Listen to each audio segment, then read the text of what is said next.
Ito ang simpleng paraan kung paano mag-fill up ng BIR information sa ating Lazada Seller Center para maumpisa na natin magbenta sa ating Lazada shop. Okay, open natin ang ating Lazada. I-click natin tong profile natin sa bandang ibaba sa kanan, yung me.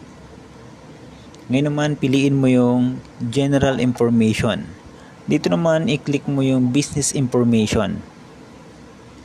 Umpisahan na natin. Ngayon, nandito na tayo sa business information. I-click mo yung modify.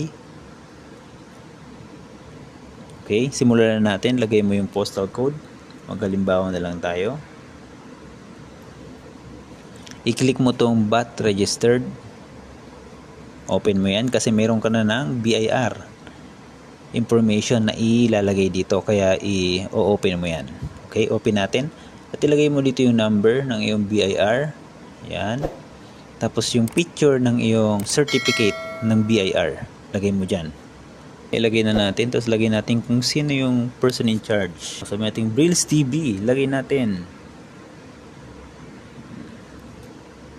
Okay. Tapos yung number, license number o kaya kung anong ID. Sabihin na natin lagay natin ay national ID. Tapos yung number ng iyong ID. Ito na. At dito naman lalagay natin yung picture ng ating ID.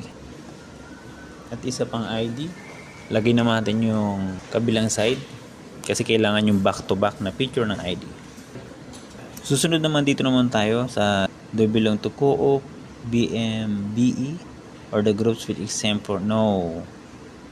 Hindi tayo exempted dyan. Okay. Dito naman sa baba, nakalagay dito. Do you estimate that your gross remittance is not exceed? Kung hindi daw sumusobra sa 500,000 pesos. Yes ako, hindi naman talaga sumusobra dyan. O, kaya yes, tsaka confirm.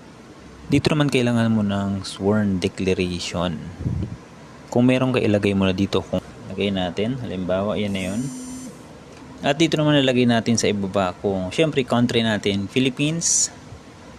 At region, Metro Manila, kung saan Marikina, yan, city, Marikina City, barangay, Kalumpang, at yung complete address. Pag okay na, i-click mo na yung submit at all good na. Sana kahit papano ay nakatulong ang video ito. Maraming salamat!